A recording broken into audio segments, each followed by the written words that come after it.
राज ठाकरे हे सभा घेण्यापूर्वी आनंद आश्रमामध्ये दाखल झाल्याचे आपण थेट दृश्य यावेळेला पाहतोय। ठाण्याच्या अगदी जांभळी नाका परिसरामध्ये असलेला आनंद आश्रम, त्या ठिकाणी थेटपणे नतमस्तक होण्यासाठी राज ठाकरे दाखल झाल्याचं आपण यावेळेला पाहतोय। आज दिवसभरामध्ये अनेक ठिकाणी आपण राज ठाकरे आणि स्वतः बाळासाहेब ज्यावेळेला दिघेंच्या भेटीसाठी ठाण्याला जात होते त्यावेळेची काही छायाचित्र आज रिलीज करण्यात आलेली होती। ती छायाचित्र पाहिल्यानंतर पुन्हा एकदा ज्यावेळेला ठाण्यामध्ये स्वतः राज ठाकरे दाखल झालेले आहेत आनंद आश्रमामध्ये, त्या ठिकाणाहून आपण ही थेट दृश्य पाहू शकतोय। आज ठाण्यामध्ये राज ठाकरे यांच्या सभेचं आयोजन करण्यात आलेलं आहे। कळवा या ठिकाणी नरेश म्हस्के आणि श्रीकांत शिंदे या महायुतीच्या दोन्ही उमेदवारांसाठी आज राज ठाकरेंच्या प्रचार सभेचं आयोजन करण्यात आलेलं आहे। आणि या प्रचार सभेला सुरुवात होण्याआधी शिवसेना सोडल्यानंतर पहिल्यांदाच आनंद आश्रमात दाखल झालेले राज ठाकरे आपण दृश्यांमध्ये यावेळेला पाहतोय। आनंद दिघेंच्या प्रतिमेला या ठिकाणी पुष्पहार अर्पण करताना राज ठाकरे, नरेश म्हस्केंचा प्रचार आज त्या ठिकाणी होईल। त्याचबरोबर श्रीकांत शिंदे यांच्या प्रचारासाठी ठाण्यामध्ये दाखल झालेले राज ठाकरे आणि शिवसेना सोडल्यानंतर अगदी पहिल्यांदाच आनंद आश्रमातही ते आज आल्याचं पाहायला मिळतंय। स्वागतासाठी शिवसैनिकांकडून मात्र आज जोरदार तयारी करण्यात आलेली होती। अगदी काही क्षणांपूर्वी ठाण्यामध्ये दाखल होण्यापूर्वी टोल नाक्यापासूनच मनसैनिक असतील, शिवसैनिक असतील, रस्त्याच्या दुतर्फा गर्दी करून राज ठाकरेंच्या स्वागतासाठी दाखल झालेले होते। आणि त्यानंतर ठाण्यामधून राज ठाकरे यांची आपण थेट दृश्य पाहतोय।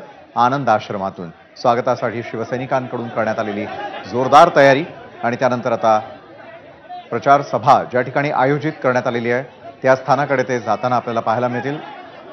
यावेळेला आपल्या टेलिव्हिजन स्क्रीनवर आपण पाहतोय शिवसेना सोडल्यानंतर पहिल्यांदा राज ठाकरे दाखल झालेले आहेत ते म्हणजे आनंद आश्रमात। तर दुसरीकडे जी आपण छायाचित्र पाहिली ती जुन्या आठवणींना उजाळा देणारी अशा प्रकारची आहे। श्रीकांत शिंदे यांच्याकडून यावेळेला शाल देऊन राज ठाकरे यांचं स्वागत केलं जात आहे।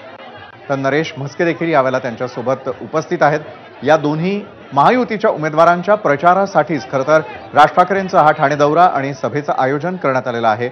आणि मोठ्या जल्लोषात राज ठाकरे यांना त्यांच्या स्वागतासाठी मोठ्या प्रमाणात गर्दी देखील करण्यात आलेली आहे। श्रीकांत शिंदे हे राज ठाकरेंसमोर उभे असल्याचं आपण यावेळेला पाहतोय। प्रताप सरनाईक यांच्याकडून देखील ठाण्यामध्ये राज यांचं स्वागत करण्यात आलेलं आहे। पुष्पगुच्छ देऊन त्यांचं स्वागत करताना प्रताप सरनाईक, त्यानंतर एक खास अशी प्रतिमा त्यांना भेट म्हणून दिली जात असतानाची ही थेट दृश्य आपण आनंद आश्रम परिसरातून पाहतोय। यापूर्वी ज्यावेळेला आनंद दिघे आणि राज ठाकरे यांची ठाण्यात झालेली भेट होती त्याच संदर्भातलं हे छायाचित्र, ही फोटो फ्रेम खरं तर राज यांना आठवणींना उजाळा देण्यासाठी आणि त्याचबरोबर भेट म्हणून दिली जाते ठाण्यातल्या आनंद आश्रमामध्ये। शिवसेना सोडल्यानंतर अगदी पहिल्यांदाच आनंद आश्रमात राज ठाकरे यांचं आगमन झालेलं आहे। येथेच असं स्वागत करून झाल्यानंतर मात्र सभास्थळाकडे ते रवाना होतील। सभास्थळावरती गेल्यानंतर मात्र आज राज ठाकरे आपल्या भाषणात या प्रचार सभेमध्ये काय बोलतात याकडेही सगळ्यांचं लक्ष लागून आहे। काही महिला कार्यकर्त्या देखील मोठ्या प्रमाणामध्ये दाखल झालेल्या आहेत। या महिला कार्यकर्त्यांकडून देखील स्वागत करण्यात आलेलं आहे राज ठाकरे यांचं। काही भेटवस्तू देखील त्या ठिकाणी दिल्या जात आहेत। गणपती बाप्पांची प्रतिमा भेट म्हणून दिली जात असतानाचे ही दृश्य आनंद आश्रमातून राज ठाकरे आणि शिवसैनिकांची। महायुतीचे उमेदवार असलेले नरेश म्हस्के आणि श्रीकांत शिंदे यांच्या प्रचारादरम्यान त्यांच्यासाठी आयोजित करण्यात आलेल्या सभेमधून राज ठाकरेंची आज तोप धडाडणार आहे। आज त्यांच्या टार्गेटवर कोण हे देखील आपल्याला पाहता येणारच आहे। मात्र ठाण्यामधून राज ठाकरे यांच्या आनंद आश्रमाला भेटी संदर्भातली ही दृश्य। अक्षय भाटकर आपले प्रतिनिधी या संदर्भात अधिक माहिती देत आहेत। खरं तर अक्षय,